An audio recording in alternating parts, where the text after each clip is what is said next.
we are back. Retro Myrtle Beach Guy. And it's moving day.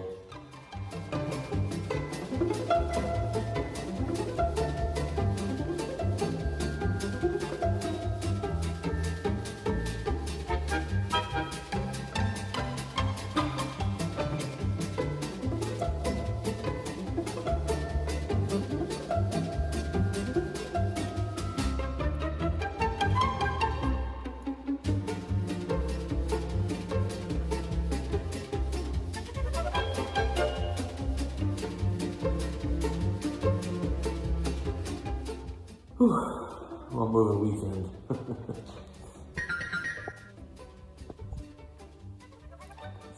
Going so gray on my beard.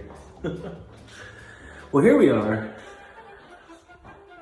The Retro Dream House. There's so many cool little touches in this place. We've been moving all day. There's boxes and boxes we've been unpacking and putting things away and all kinds of stuff. We're maybe halfway done.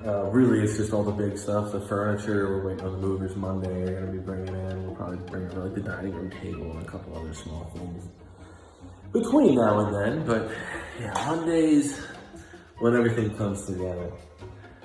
God, isn't that front yard beautiful? I already got my gazing ball and my pink flamingos out there. Cap it all off. Look at this beautiful crepe myrtle. I don't know if you can see it. Right outside the window here.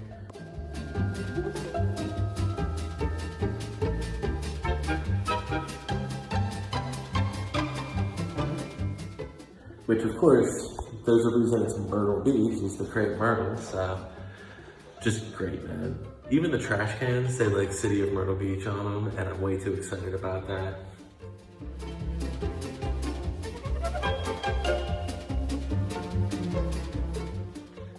We get to recycle here, which is also really cool. I'm used to having a recycling program in, all the places I've lived basically. And we have a recycling center you can take your stuff to, but if you live in a development, usually you don't have the option. So that's been really cool. Well, let me show you around some of this crazy stuff. First things first, you may have noticed, checkerboard parquet floors.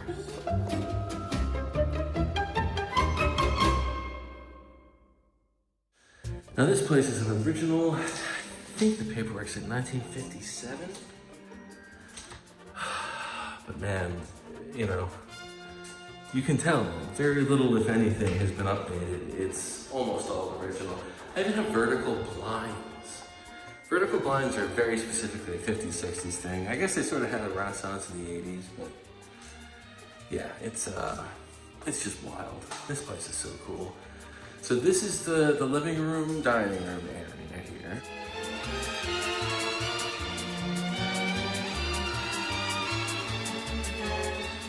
Which is great. I already got the clock up. It's the only thing I've put up so far.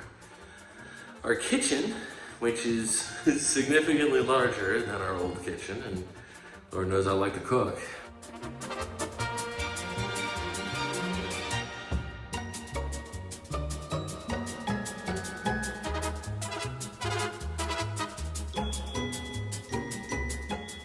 All new appliances and everything.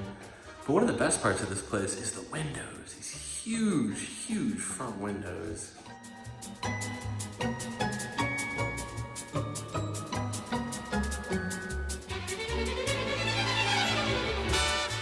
Tons of storage. And we got a 3-bedroom.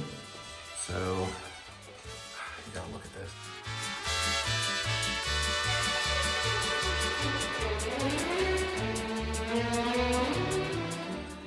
20 points to anyone who can tell me about that notch in the wall there. This is the master. Nice big room.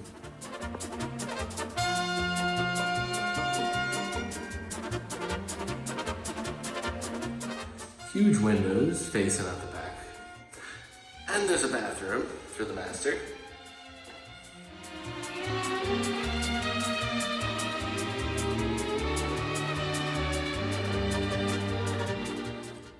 original tile. I think these are original, even if they're not original, they're old toilets in here because these tanks are massive. They're definitely not low flow.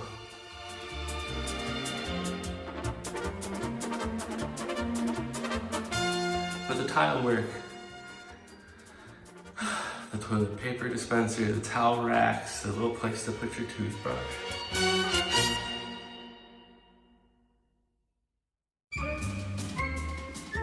So cool. I love all that tile work. Big old closets in here and everything. This room, this is going to be another nice big windows, nice big closet. This is going to be Kat's office and a guest room for when we have guests. And this will be James's room, our nursery. It's the smallest bedroom, but he's not going to need much space for a while. So cool.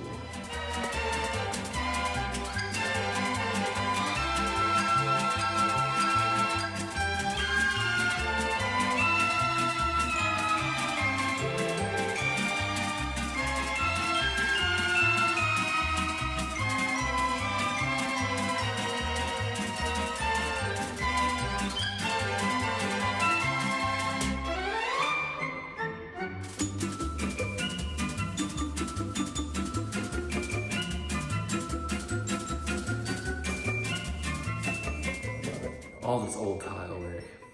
All right, there you go. Time's up. It's for phones. It's for putting your phone in that little nook in the wall. So we'll probably have to buy like an antique phone, slap it in there. So obviously, there's no furniture in here. Just, just the necessities. Booze and mixers. I'm starting to bring the bar over here slowly too. There's a backyard, whole backyard.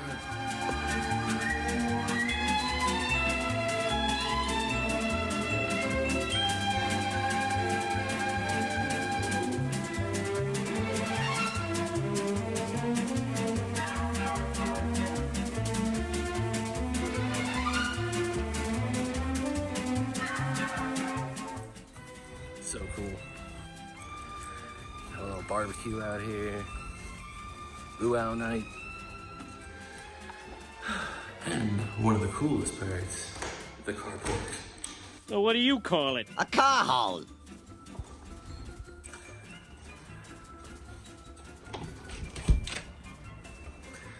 So as you see, I got the Corvair here with me. But yeah, you got like a little ledge over here and this whole carport. Just hang out, grab a couple lawn chairs. And get like a little portable TV you can roll out. But really, I mean, all the little details. Look at the brick. It's like that. It's like my elementary school was made out of that type of brick. All these little things. With the lamp up here in the carport.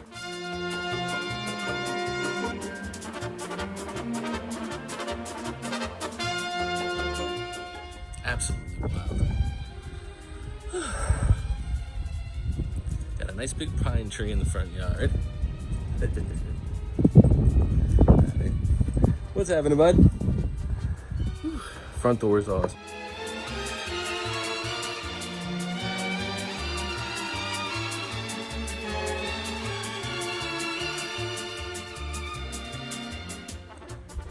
Even got a mail slide. Not bad.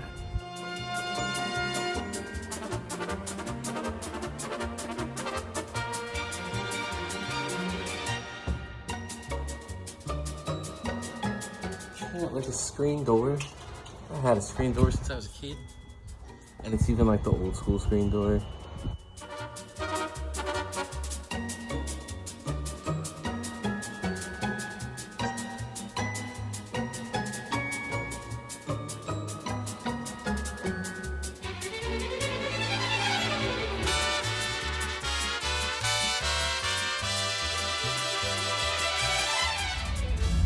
Looking like this perfect neighborhood, man. You know, I'm an 80s kid. I mean, this is the kind of homes I actually grew up in. Literally, when I was born, my parents lived in a little ranch like this. My earliest childhood memories are of a home and neighborhood exactly like this back in Baltimore. So cool. And again, if you don't know the history of this area, this was the housing for the Air Force Base way back in the day.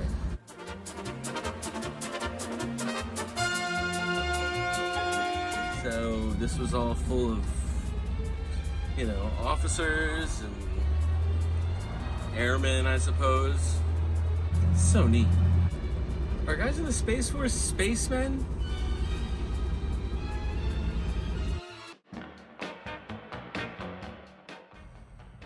So, you know, I've also had a few people express interest into what exactly Speinsted Ederpt Productions is.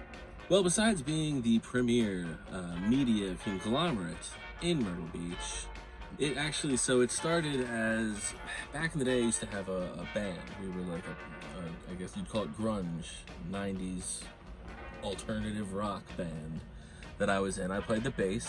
They were called Denial. We were pretty, you know, well known in Baltimore. I wouldn't say popular, but well known. This is, again, 16, 15. We were kids when we were doing that stuff. It was super fun. But when the band broke up, we still had all this equipment, so we decided to keep, you know, recording stuff. Sometimes we'd make, you know, we'd produce local rappers or other bands and stuff like that. But we used the name Speinsted Ederpt Productions. And again, this is going back to the 90s. The story behind the name is actually a lot sillier than it seems. Me and my buddy were hanging out at my other friend's house one night, and we're all watching some movie. I can't remember what it was, but we were sitting there like discussing the movie and the director and like all that kind of stuff. The things you do when you were enjoying cinema, discussing how the movie was made. So my buddy, who, you know, he's just a fun goofball. He just looks at us and says, "Look at you two over there, friggin' Speinsted Ederpt." And we both looked at him and we're like, "What? What?" And he's like, "You know, there's the movie critic guys." We're like, "Siskel and Ebert?" Yeah, you know, whoever. So, thus, Speinsted and Ederpt were born. I actually don't keep up with Ederpt anymore, I guess. I guess I was Speinsted. I don't know. Either way, it was a ridiculous thing that we just kept as an inside joke. Funnily enough, though, yeah, when we went back to Baltimore, some of the stickers that we used to put up for promotion were actually still there, like 30 years later.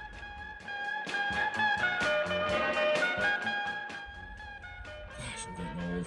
But yeah, that is the origin story of Speinsted and Ederpt Productions. We are trying to do a little bit more with it. I would like to, you know, we also have Newtown Movie Group, which is of course named after Myrtle Beach used to be called Newtown back in the day. So we're trying to make that our house for our narratives. I'd like to make a movie. I'd like to make movies. We have a lot of talent around here. You could think of like Trauma Pictures, the guys who made Attack of the Killer Tomatoes and the Toxic Avengers. The Toxic Avenger. Get it? Leap small cars in a single bound. The threat of nature's perfect eating machine. The Killer Tomato. Ain't no time to make a fuss. We gotta get those tomatoes before they get us. There's some of our, I suppose, heroes and you know, idols of who I'm trying to emulate. And of course, growing up in Baltimore, we had John Waters and his absolutely terrible films. You know, everyone knows Hairspray and the couple other movies that might have made it. But yeah, he's got a wild variety. And again, I love them all, but they're not what you would really consider classic cinema. Pink Flamingos, stuff like that. Kill everyone now. Condone first-degree murder. Advocate cannibalism. It's a little gross, but I liked it. Well, it was really the grossest film I'd seen. Dawn Davenport is eating a meatball sandwich right out in class. Here she is, divine as Dawn Davenport, a feisty young high school girl. My parents are going to be real sorry if I don't get them cha-cha heels. Really classic stuff.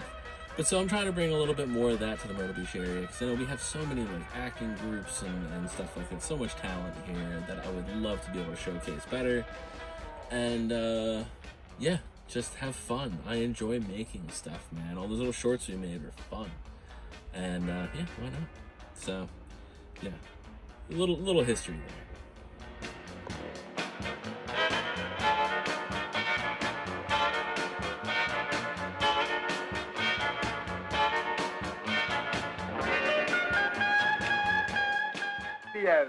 It's beautiful mobile home you see before you is the current hideout of the notorious Beauty Divine, the filthiest person alive.